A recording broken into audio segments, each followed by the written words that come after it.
Հովհաննես 4-րդ գլուխ։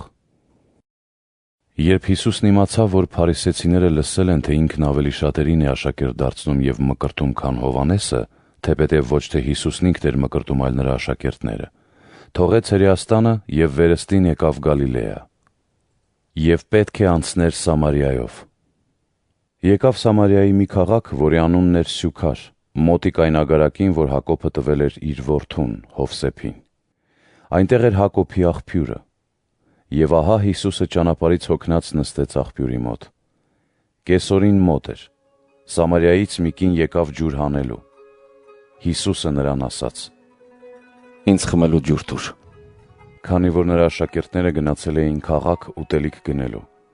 սամարացի կինը նրան պատասխանեց. «Դու, որ հրեա ես,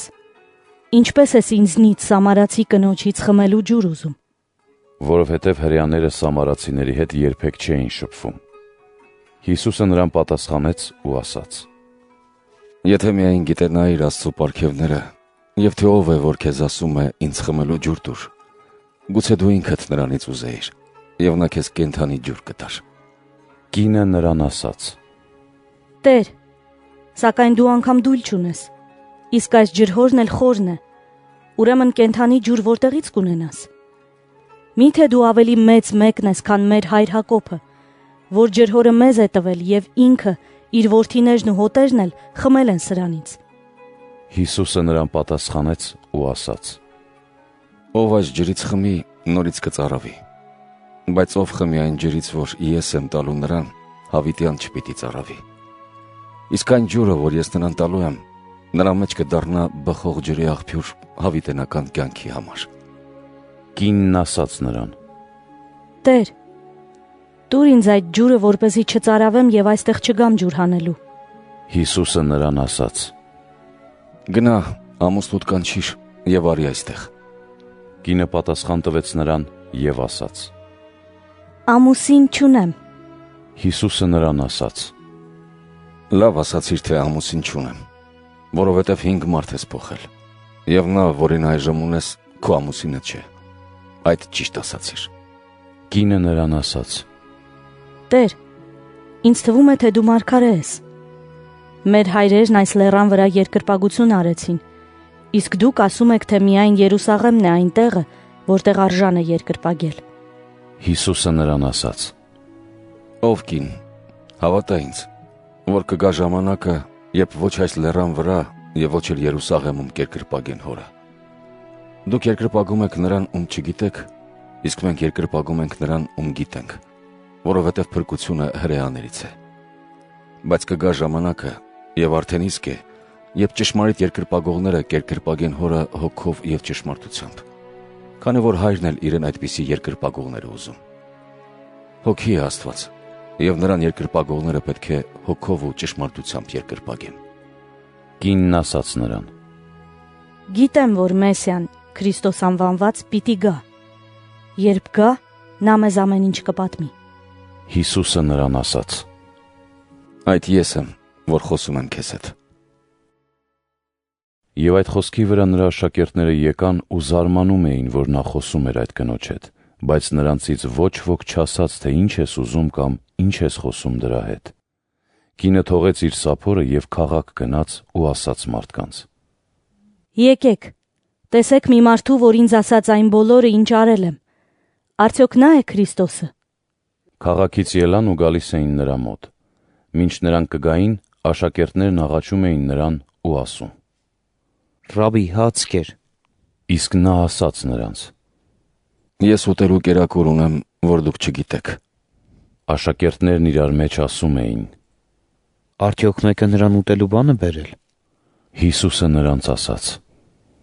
«Իմ կերակուրն այն է, որ կամքը կատարեմ նրա, ով ինձ ուղարկել է, և կատարեմ նրա գործը։ Չէ որ դուք եք ասում. 4 ամիս ևս և հունձը կհասնի։ Ահա ես ասում եմ ձեզ. բարձրացրեք ձեր աչքերը և տեսեք արտերը, որ սպիտակել են ու հասել հնձի համար։ Ով հնձում է, վարձ է ստանում ու հավիտենական կյանքի համար պտուղ է կուտակում, որպեսզի սերմանողն ու հնձողը հավասարապես ցնցան։ Քանզի հենց սրանով է ճշմարիտ այն խոսքը, թե այլ է սերմանողը և այլ հնձողը։ Ես ուղարկեցի ձեզ հնձելու այն, ինչը դուք չէիք ցանել։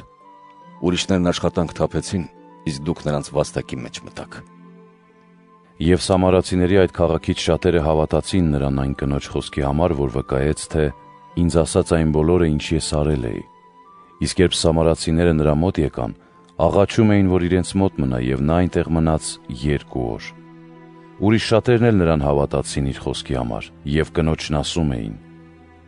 Այսուհետև քո խոսքերի համար չէ, որ հավատում ենք, որովհետև մենք ինքներս լսեցինք նրանից եւ գիտենք, որ նա է ճշմարտապես փրկիչն աշխարհի։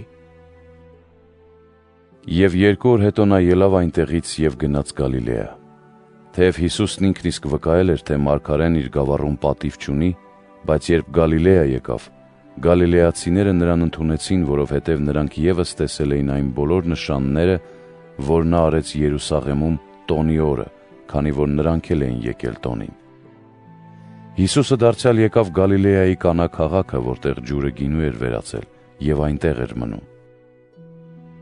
Թագավորական ընտանիքից մեկը կար, որի որդին հիվանդ էր Կափառնաումում։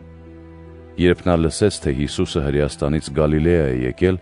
եկավ նրա մոտ եւ աղաչում էր, որ Կափառնաում իջնի ու իր որդուն բժշկի, քանի որ մահամերձ էր։ Հիսուսը նրան ասաց. Մինչև որ նշաններ ու զարմանալի գործեր չեք տեսնում, չեք հավատում։ Թագավորազնը նրան ասաց. Տեր, իջիր, քանի դեռ իմ որդին չի մեռել։ Հիսուսը նրան ասաց. Գնա, քո որդին կենդանի է։ Եվ մարդը հավատաց Հիսուսի ասած խոսքին ու գնաց։ Եվ մինչ իջնում էր, նրա ծառաներն ընդառաջ ելան նրան, ավետից տվեցին ու ասացին, որ նրա որդին կենդանի է։ Նա հարցրեց նրանց, թե որ ժամին ապաքինվեց։ Նրան ասացին. 3 հետ միջօրեի ժամը 1-ին ջերմը նրան թողեց։ Հայրը հասկացավ, որ այդ ժամին էր, երբ Հիսուսը նրան ասաց. Քո որդին կենդանի է։